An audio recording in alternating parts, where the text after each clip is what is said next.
Hello, everybody. Welcome to Late Night Football. Welcome to our match reaction show. It's finished Manchester City 4, Arsenal 1. I mean, as far as top of the table clashes go, this was as embarrassing as anything for Arsenal. I'm not an Arsenal hater. I'm not someone who, and I was rooting for Arsenal to win the league this season. But I mean, I've got to say that was bad. That was bad. The best thing I can say, that was bad. I mean, that's really the best thing I can say. That shows you how bad it really was. There's a total embarrassment in many ways. And again, it shows where Manchester City are at this point, in time. I mean, and they're saying in the headline, Premier League is heading to Manchester City. No matter what the commentators will try and tell you, it's a setback. It's not a setback. It's game, set, match. No matter what that phony Pep Guardiola is going to come out and say, oh, the title is not done yet. It's done. Like, it's done. He knows it's done. Everybody knows it's done. There's no way Arsenal are coming back from this. Forget about the fact City win the 2 games and then they go 5. I believe they're 2 points behind. So they go 6 points clear. No, sorry, 4 points. They go 4 points. Yeah, 4 points for a win, but no, they go 6 points. They go 4 points clear. So I just don't see Arsenal winning as many games. They've still got to play at St. James's Park. They've got 4 games after that they've got to try and get maximum points from. And the worst part today is that at no point in this game did you think that Arsenal were going to win the game. They got a goal, and even that it was a good goal, but it's also City had kind of switched off. But aside from that, there was absolutely no point on attack where you thought Arsenal were going to score a goal aside from the one attack. And even with that one attack, there was no point at all in this game ever that you thought that City were going to lose the game. There's no jeopardy. And I mean, there's lots to talk about in terms of, well, where's the league headed? I mean, is there concern for the Premier League? I think there is concern for the Premier League. There should be concern from the Premier League because we've had teams dominating, like, Manchester United have dominated for a long time, but you never ever felt.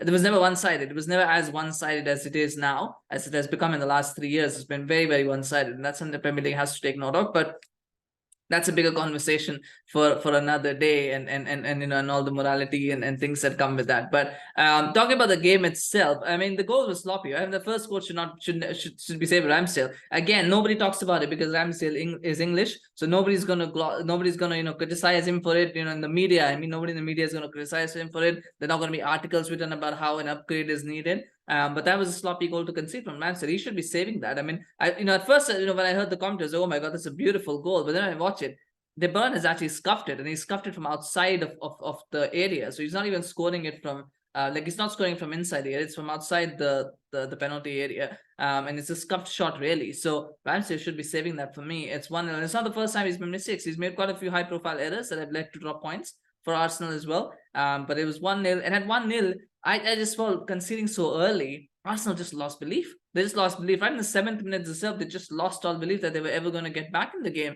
And that's something, again, for Arteta as well to think about, as to how does this team lose belief in themselves so easily in such a big game? For all the talk of, we're excited, we're relishing, I don't think Arsenal players were relishing this tie at all. I think they were absolutely scared. They were intimidated. I don't think they believed that they could beat City anyway. And as soon as that goal went in, I think they just lost all whatever little hope they might have had. They just lost all of it completely. And it was just a matter of time when City were going to get their second, which they got. Looked offside at first, but then I saw that back leg, and I said, oh, that's onside. It was onside though. Again, it's one of those illusion thingies, isn't it? With the lines, it's very difficult to tell, but they do the lines based on my angle. The one that I saw with the leg, I thought, yeah, that's onside. It's got to be onside. So no complaints about that. 2-0, but it should really have been 4-0, 5-0 by that point. And to be honest, that first half was such a snore fest as well. After that first goal was such a snore fest because you just knew City were going to score at some point. Arsenal never looked like getting back into it, and it was just like. And I was saying this to myself as well, like, as far this is supposed to be a first versus second clash, and it just looks like it's first versus 10th or 11th in the table. That's how bad it is. And in fact, what the team that's dominating is actually the second. The team that's placed second in the table is the one that's actually dominating. So it was just not a good watch at all. I mean, that whole game was just not a good watch. If you're a neutral like me, that game was just not a good watch. And then that's just what it is. And then that second half comes in again. You think maybe Arsenal can make a comeback. Maybe they don't. It's 3-0 against such a sloppy goal to concede. De Bruyne just scores. Haaland got 2 assists as well. By the way, I will mention this as well, that Haaland has grown as a player this season, particularly in the last 6 months. Not 6 months, right? In the last 3-4 months, he's really grown quite a bit. Where before he was seen as just a goal poacher, but I think he's added more to his game now. And people might not like it and say, "Oh, he's missing chances." But the fact is that he has grown in this role. He's grown into his game. He's become more of a he's become more of a complete striker in the way that he holds the ball up, brings others into play. He's doing more of that, and I think that's something that has to be credited as well. Credit there. As good of a goal scorer as he's adding other elements to his game. And again, goes back to the point: if he's improving from what he already was, what chance does anyone have of stopping Manchester City? But anyway, it's 3-0. And then it comes 3-1. It's a good finish from Holding. I mean, maybe Pep Guardiola will be a little bit upset that they switched off for a second, but the game was already won by that point. And I mean, it's only academic. Maybe Ederson will not win the Golden Gloves award, maybe, but he's gonna win the Premier League anyway. And after that, it was 4-1. And Haaland scored a goal. He took his head off. Nice little. I wonder if you got paid for that. I wonder if there's somebody who said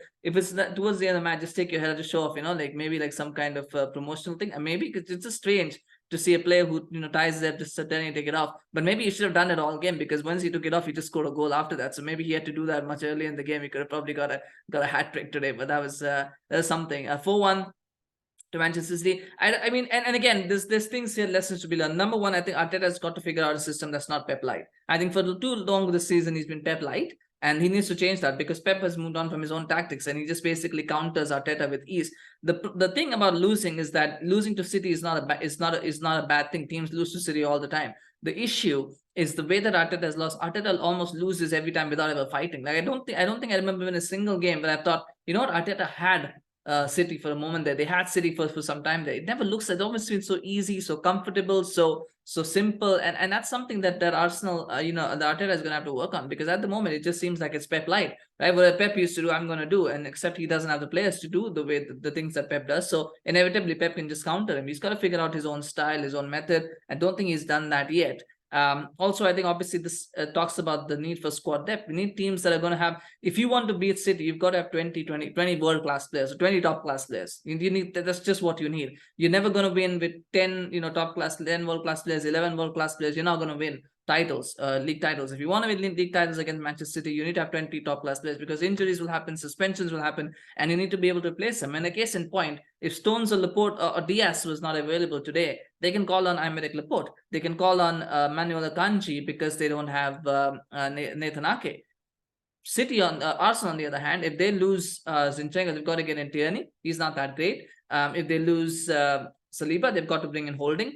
Big drop off. And so that's the problem. That's the problem why no team can compete with Manchester City, because they just have so many options, so much depth in the team. You need that. And again, do other teams have the resources to be able to accumulate that depth? I don't know. I don't know the answer to that question. I mean, again, Haaland goes down, they have Alvarez who can come in and do just as good a job. So yeah, it's just not in one place, so many different places where City have, and that's something that's needed as well.